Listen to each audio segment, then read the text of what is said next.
안녕하세요. 책 읽는 시간 15분입니다.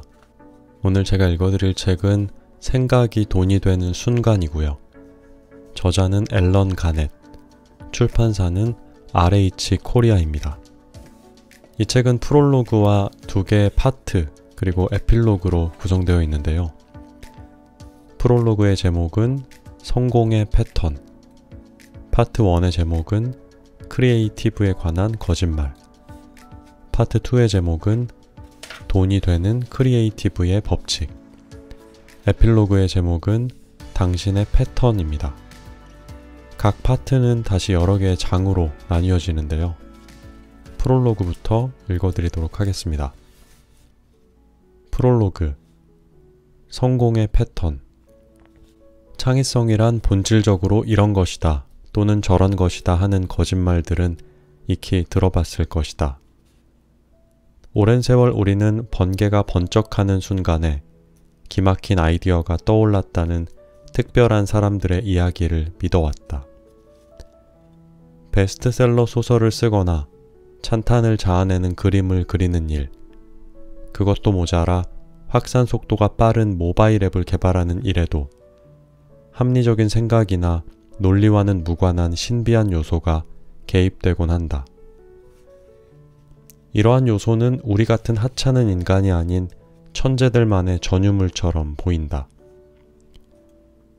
수백 년 동안 현자와 비평가들은 창의적 업적을 이끌어낼 특별한 개인의 에피소드와 창작가의 잠재의식, 신성한 의도에 관해 현란하게 떠들어댔고 대중은 이 말에 아주 쉽게 설득당해왔다.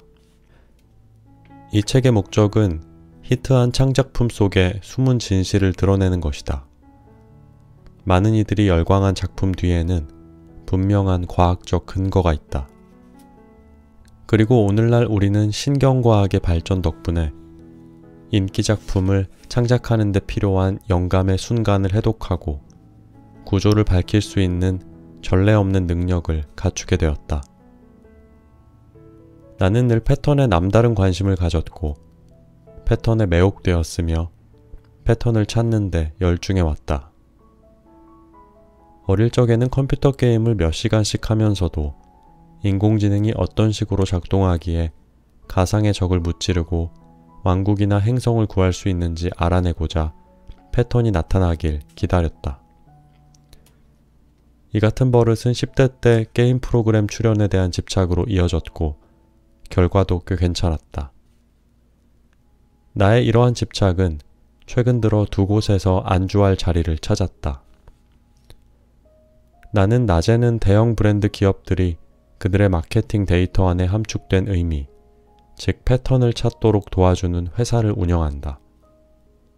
우리 회사는 포천 500대 기업과 빠르게 성장하는 스타트업들을 도와 과거 데이터를 기초로 향후 최고의 성과를 올릴 수 있는 전략과 마케팅 경로를 정확히 파악할 수 있게 해준다.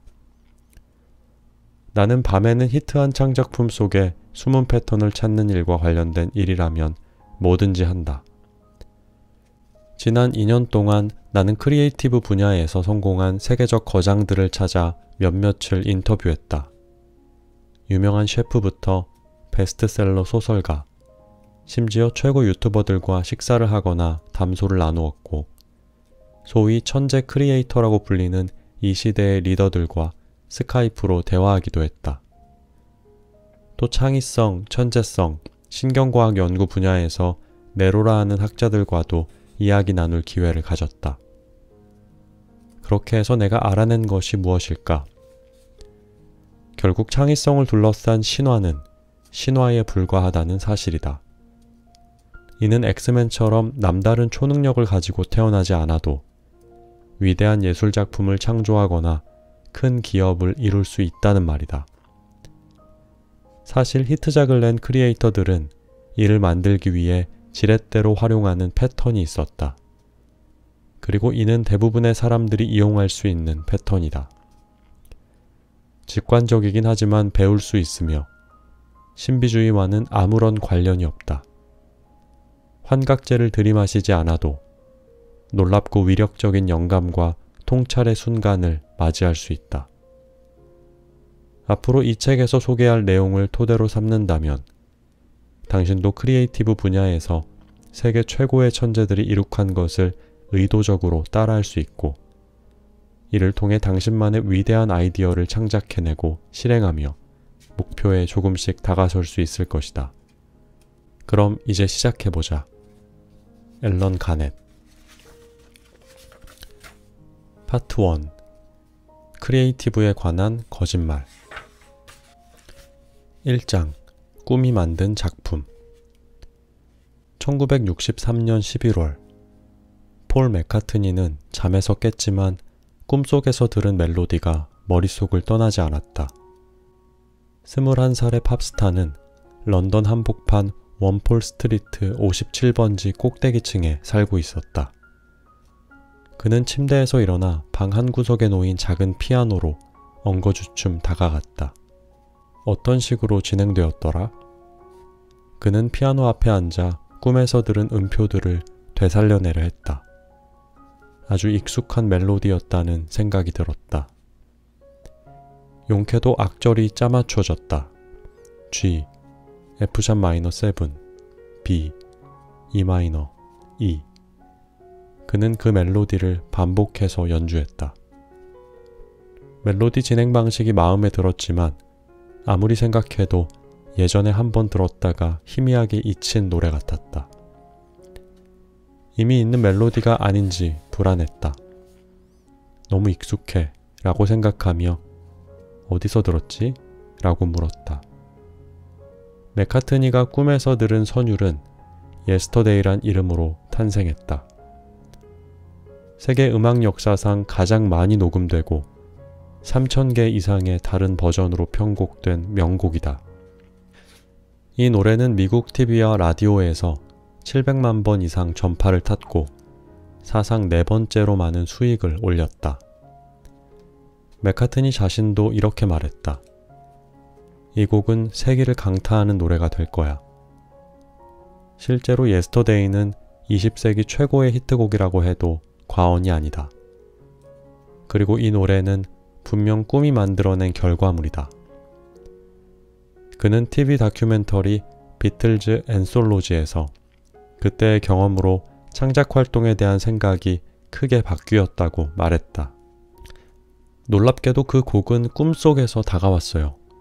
뭘 좀 아는 척 큰소리칠 수 없는 것도 그 때문입니다. 음악은 정말 신비스러워요. 느닷없이 나타난 폴 맥카트니의 선율은 번뜩이는 천재성이 예술적 창의성으로 이어진 고전적인 사례다. 어떤 아이디어가 갑자기 의식 위로 떠오르는 영감의 순간이 있다. 어디에서 비롯되었는지는 잘 모르지만 창작에 임하는 사람들에게 나타나는 이런 초자연적인 재능이야말로 영감의 폭발로 이어지는 예기치 못한 순간의 본질이다.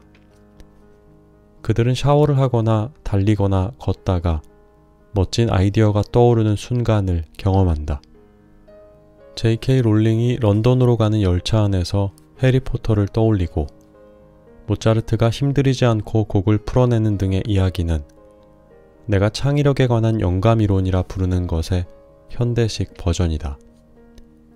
이렇게 주장하는 사람들은 히트한 창작품이란 예기치 않은 천재성이 번뜩이는 순간 나타나는 신비스러운 내면의 결과물이라고 말한다. 우리 문화 역시 천부적인 재능을 가지고 태어난 고고한 존재가 순수한 영감을 통해 대단한 작품을 만들어낸다는 생각을 의심 없이 받아들여왔다. 더구나 이런 생각은 음악이나 문학 같은 전통적인 예술에만 국한되지 않는다. 디지털 시대, 천재의 원형이라고 할 수 있는 스티브 잡스가 창의성을 유기적 과정이라고 설명한 말은 세간에 자주 인용된다. 그는 말했다. 어떻게 그런 대단한 일을 했느냐는 질문을 받으면 창작가로서 약간의 죄의식을 갖게 된다. 그런 대단한 일을 실제로 한 것이 아니라 그저 보았을 뿐이기 때문이다. 창의력에 관한 영감이론은 요즘 대다수의 사람이 창작 활동의 위대함을 바라보는 방식을 지배한다. 그런데 왜 이같이 갑작스러운 영감의 순간이 일어나는 것일까? IQ 천재이기 때문이라는 설명이 유일한가? 이런 창의적 순간의 상황을 연구한다면 영감 이론의 타당성 여부를 증명할 수 있을까? 첫 번째 이야기, 원곡을 찾아서. 맥카트니에게 예스터데이의 선율이 다가온 그날도 늘 그랬듯 게으름을 피워도 괜찮은 그런 아침이었다. 그와 여자친구 제이는 런던의 식당이나 클럽에서 밤늦게까지 시간을 보내는 일이 잦았기에 여느 때처럼 정오쯤에 눈을 떴다. 눈을 뜨는 순간 떠오른 선율이 너무 또렷하고 매우 간결해서 맥카트니는 마음 한구석이 캥겼다. 선율은 세련됐고 정말 완벽했다. 이를 그대로 옮겼다가는 본의 아니게 표절 시비에 말릴 수 있겠다는 생각까지 들었다. 아버지가 자주 연주했던 클래식이었나? 스테어웨이 투 파라다이스인가? 시카고? 룰러바이 오브 더 리브스인가? 이미 많은 히트곡을 냈음에도 비틀즈는 곡을 쓰는 일에는 늘 진지했다. 한 인터뷰에서 존 레넌은 그들의 첫 번째 넘버원 싱글 플리스 플리스 미를 쓸 때 얼마나 치밀하게 작업했는지 설명했다. 우리는 가능한 한 단순하게 곡을 만들려고 했어요. 이 곡을 히트 퍼레이드에 곧장 진입시키는 것이 목표였습니다. 로이 오비슨 같은 노래를 쓸 생각이었죠. 맥카트니에게 있어 예스터데이는 평소 그의 작곡 방식으로 볼 때 분명 예외적인 경우였다. 예스터데이의 음조는 재즈 선율 같았다. 나중에 그는 말했다. 아버지는 흘러간 재즈 가락을 많이 알았어요. 그때 들었던 음악이 기억에서 되살아난 것이 아닐까 생각했죠. 맥카트니는 혹시 이 선율을 아는 사람이 있는지 알고 싶어 친구들을 찾았다. 제일 먼저 작곡 파트너인 존 레넌에게 물었다. 레넌은 처음 듣는 곡이라고 했다. 그래도 의심쩍었던 맥카트니는 많은 히트곡을 낸 친구 라이오넬 바트에게 물었다. 선율을 흥얼거리는 맥카트니 앞에서 바트는 멀뚱한 표정을 지었다. 그래도 확신이 서지 않은 맥카트니는 좀 더 확인해 보기로 했다. 나이도 좀 있고 경험도 많아서 이 의심을 분명하게 정리해 줄 사람은 없을까? 그는 드림보트 외에 16곡을 히트시킨 영국 가수 알마 코건을 찾아갔다. 이 노래를 알아들을 만한 사람이 있다면 분명 그녀일 것이라고 생각했기 때문이다. 맥카트니가 꿈에서 들은 선율을 피아노로 연주하자 코건과 그의 여동생은 좋군요 라고 말했다. 들어본 적 없어요? 누구 다른 사람의 노래는 아닌가요? 맥카트니의 질문에 코건이 대답했다. 아니요, 처음 듣는 곡이에요. 멋지네요. 그제야 맥카트니는 안심했다. 꿈에서 제대로 한 곡을 건진 것 같았다. 창의력에 관한 영감 이론의 신비성이라는 게 이런 것이리라. 이제 우리는 이 영감 이론을 두 가지 중 하나로 해석할 수 있다. 하나는 긍정적인 견해인데 천재의 번뜩임은 누구에게나 닥칠 수 있다는 것이다. 예스터데이는 계획할 수 없는 꿈을 통해 맥카트니에게로 왔다. 그러니 우리도 얼마든지 음악 차트 상위에 랭크될 선율을 꿈에서 계시받을 수 있다. 두 번째는 조금 불편한 견해인데 평소에 다듬어 놓은 재능이나 타고난 천재성이 없다면 이러한 순간을 결코 만날 수 없다는 것이다. 창의력에 관한 영감 이론은 소위 천재적 재능을 가진 사람에게만 유효하다. 이에 따라 우리는 나 자신이 다음번 위대한 음악가나 소설가 혹은 창업가가 되겠다는 야망을 접고 그저 예술의 소비자나 후원자가 되는 것으로 만족해야 한다는 결론에 이르게 된다. 낙천적인 사람이라면 무작정 기다리면서 어느 순간 느닷없이 영감이 찾아오기만을 바라야 할 것이다.